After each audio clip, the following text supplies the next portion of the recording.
Hello, good morning all of you. कैसे हो आप सब? आई थिंक आप सब बढ़िया होंगे। मैं आजम सर, आप सबका स्वागत है हमारे यूट्यूब चैनल मैथ्सवाला में। पिछले क्लास में मैंने आप सबको क्लास 12 का मैथ्स का जो फरवरी 2025 में एग्जाम हुई थी उसके बारे में बताए थे। क्वेश्चन जो लिए थे, एक था फंक्शन रिलेशन फंक्शन का क्वेश्चन। आज मैं उसके आगे बताने जा रहा हूँ आप सबको, जो कि है एलपीपी का क्वेश्चन है। इसलिए आप सब हमारे साथ वीडियो में अंत तक बने रहिएगा। अगर वीडियो अच्छा लगेगा चैनल को लाइक सब्सक्राइब जरूर कीजिएगा। चलिए बिना देरी किए हुए स्टार्ट करते हैं। क्वेश्चन है, पहला नंबर है, क्वेश्चन है कि minimise of Z equal to 7x plus 8y subject to 3x plus 4y less than equal to 24, x greater than equal to 0, y greater than equal to. देखते इसको हिंदी में क्या बोलते हैं। मिनिमाइज मतलब न्यूनतम मान निकालना है, मिनिमाइज करना है सब्जेक्ट टू को, जबकि यानी कि इसको जो है जबकि दिया हुआ है 3x plus 4y less than equal to 24, जहां पे x greater than equal to 0 है, y greater than equal to 0 है। एक ग्राफ ड्रॉ करना है, कैसे करना है समझिए। सबसे पहले आपको एक कंडीशन दे दिया है। यहाँ पे कंडीशन ये है, हम जानते हैं कि ये क्या होता है, x एक्सिस, ये होती है y एक्सिस। यहां तक पता है, इधर होता है x डैश निगेटिव, इधर होता है y डैश निगेटिव। लेकिन आपको एक चीज दिया है यहाँ पे कंडीशन कि x greater than equal to 0, यानी कि x लाइन जो है x एक्सिस, ये ग्रेटर देन इक्वल टू 0 लेना, 0 से बड़ा लेना। इसका मतलब इधर के बारे में नहीं सोचना है, खत्म हो जाएगा। y greater than equal to 0 मतलब y जो है ऊपर का लेना है, मतलब 0 से बड़ा या बराबर, नीचे का नहीं आएगा। इसका मतलब हुआ कि मेरा सारा ग्राफ जो ड्रॉ होगा ये फर्स्ट क्वाड्रेंट में ड्रॉ होगा। ये चीज क्लियर हो गया।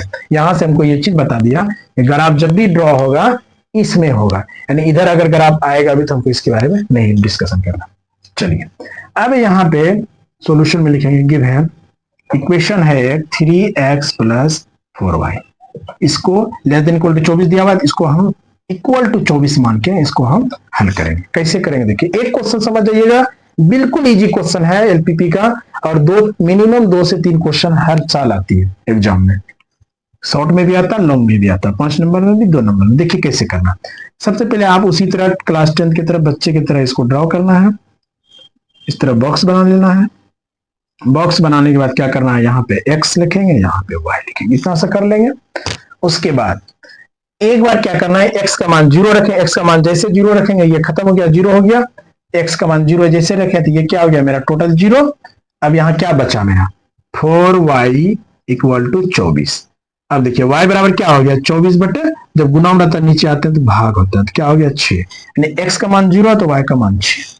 फिर उसी तरह एक बार y का मान 0 रख देंगे, इसका मान जब 0 रख देंगे हम, क्या बचेगा यहाँ पे कि 3x equal to 24, x equal to क्या हो जाएगा 24 बटे 3 बराबर 8, यानी y का मान 0 तो x का मान 8। बस इतना सा काम करना है। उसके बाद ग्राफ ड्रॉ कर देना है। क्या लेंगे, पहला क्या लेंगे हम, यहाँ पे पॉइंट आया 0,6 और 8,0, यही आया 8। यहाँ पे अपने मन से, यहाँ पे ग्राफ में दिया रहेगा, अपने मन से ले लेना। 1 2 3 4 5 6 7 8, सब ऊपर में कहां तक जाएगा, 6 तक जाएगा। 1 2 3 4 5 6। अब देखिए x का मान क्या है 8, y का मान 0, यहाँ पे ग्राफ कटा। फिर क्या है, x का मान 0 तो y का मान, x का मान 0 तो y का मान 6, कहां जाएगा, ऊपर जाएगा 0,6। उसके बाद स्केल रखेंगे और यहां से हम इसको इस तरह से खींच के मिला देंगे। यही आपका बन गया ग्राफ। अब यहाँ पे मेन काम जो करना है वो देखना है। ग्राफ तो बन गया, ये भी हम जान गए कि ये पॉइंट दोनों संतुष्ट भी करेगा। चुके जैसे हम रखेंगे x का मान 8, y का मान 0, 24 आ जाएगा। x का मान 0, y का मान 6 जैसे रखेंगे 24 आ जाएगा। लेकिन यहाँ पे दिया हुआ क्या है, 3x plus 4y less than equal to 24। अब ग्राफ को हम ड्रॉ किधर करेंगे, इधर करेंगे कि इधर करेंगे, ये चीज समझना मेन है। यहीं पे क्वेश्चन में अक्सर आंसर में स्टूडेंट क्या करता है, हल करने में गलती करते हैं। इसको देखिए हम आज सीखेंगे अच्छे से, इसके बाद कभी भी गलती नहीं होगा। कैसे, सबसे पहले 0 को हम संतुष्ट करते हैं। यहाँ पे मान क्या होता है, 0 0 होता है, ओरिजिन जिसको बोलते हैं। इसको क्या बोलते हैं, मूल बिंदु मतलब ओरिजिन, ओरिजिन ORIGIN, ओरिजिन। अब समझिए, x का मान इसको संतुष्ट कीजिए, 0 0 रखिए, 0 प्लस 4 गुना 0 लेस देन। अब देखिए क्या आता है, जैसे इसको करेंगे क्या आया, 0 प्लस 0 बराबर 0, ये क्या लेस देन इक्वल टू 24 नहीं है ना? 0 क्या है? 24 के बराबर या 24 से छोटा, तो यहाँ क्या 24 से छोटा है, लेस देन इक्वल टू 24 आया। ये क्या मेरा संतुष्ट कर रहा है? इसका मतलब है ग्राफ जो ड्रॉ करेगा तो ये भी पॉइंट को एग्जिस्ट कर रहा है, संतुष्ट कर रहा है। इसका मतलब ग्राफ मेरा इस तरह बनेगा, इस तरह। यानी हमको 3 पॉइंट यहाँ पे संतुष्ट किया, 0 0, 8,0 और 0,6। ये 3 पॉइंट मेरा संतुष्ट किया। इसका मतलब आप क्या करेंगे, इन तीनों पॉइंट पर हम वैल्यू निकालेंगे बारी बारी से। इसका नाम अगर देना चाहते हैं नाम दे दीजिए ए, इसका नाम बी, इसका नाम सी। तो पहले लिखेंगे ए ऑफ 0,0 मेरा ये इसमें रखना है वैल्यू, देखना क्या आता है। z equal to 7x plus 8y आप रखिए। 0 0 तो क्या होगा, 0 प्लस 8 गुना 0 बराबर 0। यानी ए पे वैल्यू कितना आया 0। फिर बी पॉइंट कितना है आपका 0,6 पे रखिए। 7x का मान 0, 8y का मान 6, कितना आया 8 6 का 48, 8,0 रखिए। 8 प्लस 4 गुना y का मान 0। ये जानते हैं ये हुआ x का मान और ये होता y का मान। कितना आ गया ये 8 7 56 प्लस 0 56। अब यहाँ पे कहा है कि मिनिमम मान किसका होगा, किस पॉइंट पर? यहाँ मिनिमम मान कहाँ है यहाँ पे, इसलिए क्या लिखेंगे, minimum of z equal to 0 at the points कहाँ 0 0। यही मेरा आंसर हो गया। आई थिंक आपको क्लियर होगा, कोई डाउट ना होगा। इसके आगे बताते हैं।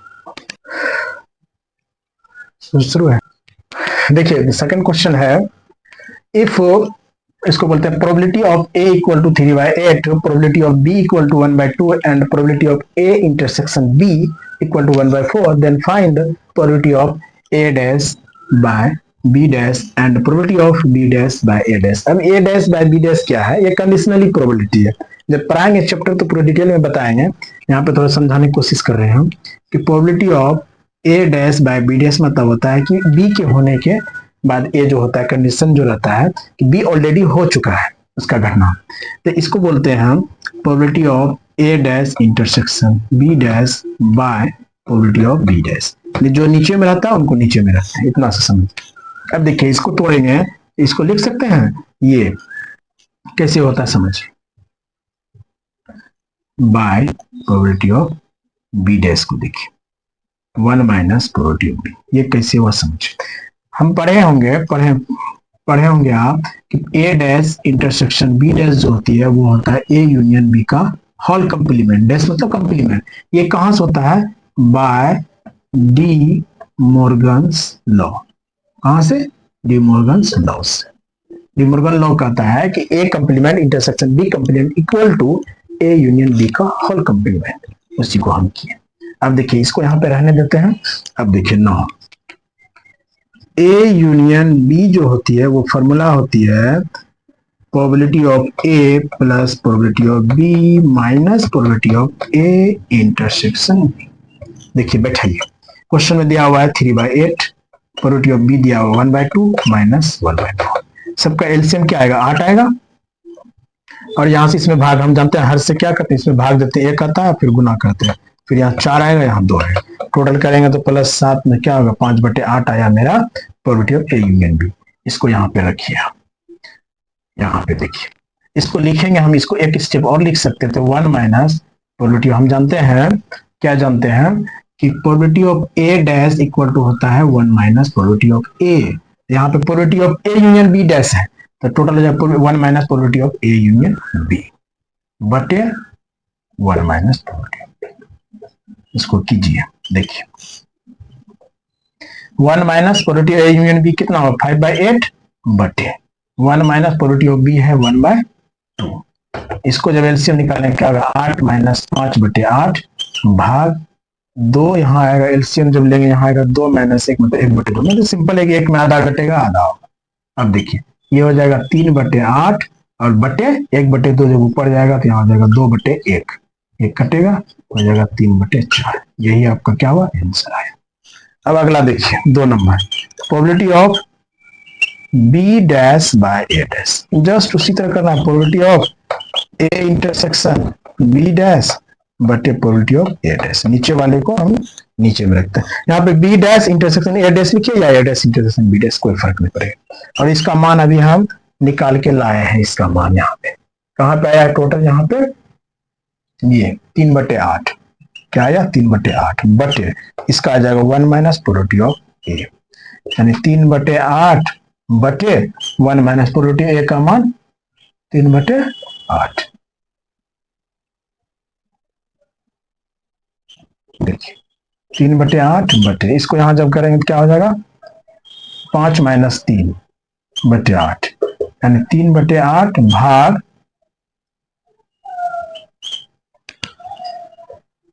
सॉरी यहाँ 8 हो जाएगा बटे 5/8। 8 कैंसिल क्या आ जाए? 3/8। यही आपका आंसर, सॉरी 3/5, यही आपका आंसर हो गया। इस प्रकार से आई थिंक आपको समझ में आया होगा। बिल्कुल आसान था, फॉर्मूला पे बेस्ड था। देखिए ये बिल्कुल आसान क्वेश्चन है। थर्ड नंबर है, find the principal value of cosec inverse 2। जब इनवर्स का क्वेश्चन स्टार्ट करेंगे चैप्टर तो बहुत अच्छे से बताएंगे कैसे निकाला जाता है। आज हल करने की कोशिश कर रहे हैं। सबसे पहले मानेंगे let cosec inverse 2 equal to y। क्या हो जाएगा? इसको जब ये साइड आएगा क्या हो जाएगा? कोसेक y इक्वल टू 2, और क्या हो जाएगा? कोसेक y इक्वल टू 2 का मान कितना होगा कोसेक में? तो कोसेक π/6 मतलब कोसेक 30, चूंकि साइन 30 का मान होता है 1/2, तो कोसेक 30 का हो जाएगा 2। इसलिए हम कह सकते हैं कि y इक्वल टू π/6। अब देखिए चूंकि हम जानते हैं we know that the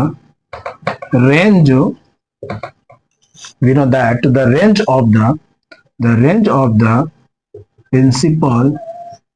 principal branch of cosec inverse x is close interval minus π/2 to π/2 0 छोड़ के, यानी साइन देखिए we know that the range of the principal value branch, principal value यहाँ पे होगा, principal value branch of cosec inverse x is minus π/2 close interval to π/2 0 छोड़ के, यानी कि साइन में होता है क्लोज इंटरवल माइनस π/2 टू π/2 और कोसेक में सिर्फ 0 छोड़ देंगे, 0 पे अनडिफाइन होता है। इसलिए so principal value of cosec inverse 2 equal to क्या माने है y, और y का मान क्या आया π/6, that is belong to close interval minus π/2 to π/2 किसको 0 छोड़ के, इसलिए ये आंसर क्या आ गया π/6। ये ब्रांच हमको इसलिए देखते हैं ताकि ये डिफाइन इस बीच में आना चाहिए, माइनस π/2 से π/2 के बीच में ये वैल्यू है, इसलिए ये डिफाइन है। अगर चाहते इसको तो आप इस तरह भी हल कर सकते थे। कैसे? हम जानते हैं कि कोसेक इनवर्स 2 इक्वल टू हम लिख सकते हैं साइन इनवर्स 1/2। कैसे? चूंकि हम जानते हैं कि cosec inverse x equal to sine inverse 1/x होती है। अब देखिए साइन इनवर्स, और इसको लिख सकते हैं साइन π/6 का मान क्या होता है 1/2, इसलिए साइन इनवर्स कैंसिल क्या हो जाएगा π/6, दैट इज बिलोंग टू, इसका जो प्रिंसिपल वैल्यू ब्रांच होता है माइनस π/2 से π/2 इसमें बिलोंग कर रहा है, इसलिए आंसर हो गया। आप दोनों तरह से बना सकते थे, आई थिंक कोई डाउट ना होगा, इसके आगे बताते हैं।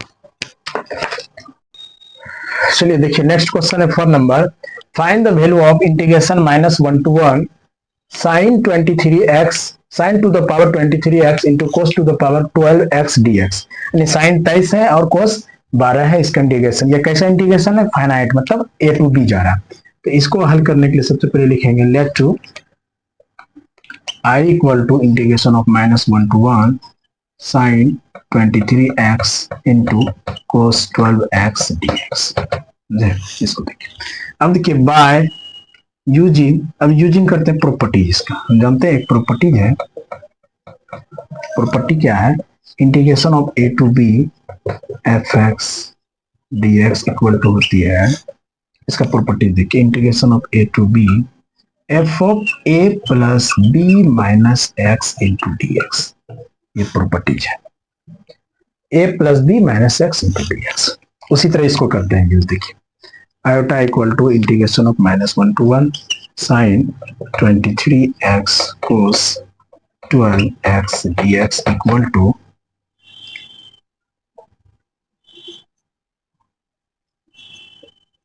क्या करेंगे, integration of -1 to 1 sign 23 -1 + 1 a + b, a यहाँ -1 है, b क्या 1 है, -x × dx, sorry x × cos 12 -1 to 1 -x × dx।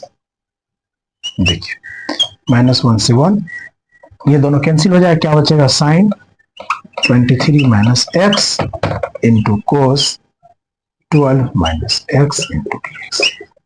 अब देखिए यहाँ पे इंटीग्रेशन -1 to 1, इसको देखिए आप ध्यान से, चूंकि साइन -x इक्वल टू होता है -sin x and cos -x equal to होता है, यानी sine -θ equal to -sin θ, cos -θ equal to क्या होता है, cos θ होता है, cos x। ये क्या है मेरा ऑड फंक्शन और ये क्या है इवन फंक्शन, और ऑड और इवन जब गुना करता है तो ऑड फंक्शन होता है, इसलिए ये क्या हो जाएगा मेरा, माइनस यहाँ बाहर आएगा, यानी हो जाएगा ये -sin 23x × cos 12x dx, ये आएगा। अब देखिए हम यहाँ पे i इक्वल टू ये माइनस, और इसी को तो माने हैं हम टोटल को आयोटा i, ये i लिए, आयोटा ने सॉरी i है, इधर इसको लाएंगे कितना होगा, 2i = 0, इसलिए i इक्वल टू मेरा क्या आ जाएगा 0, ये तो मेरा आंसर हो गया। i इक्वल टू इसका टोटली मान क्या आएगा मेरा, इक्वल टू 0। या आप इतना हल करते नहीं तो आप सीधा यहाँ पे देखने के साथ पता चल रहा है ये क्या है ऑड फंक्शन, ये क्या इवन फंक्शन। जब टोटली को हम यहाँ पे निकाले तो क्या आया, ये फंक्शन जो आया ये वाला मेरा क्या आया, ऑड फंक्शन। और हम जानते हैं कि इंटीग्रेशन जो होता है ऑड फंक्शन का इस फॉर्म में क्या आता है, 0 आता है, इसलिए इसका आंसर क्या आएगा 0। आई थिंक कोई डाउट नहीं होगा, इसलिए आज क्लास यहीं पे खत्म करते हैं। Thanks all.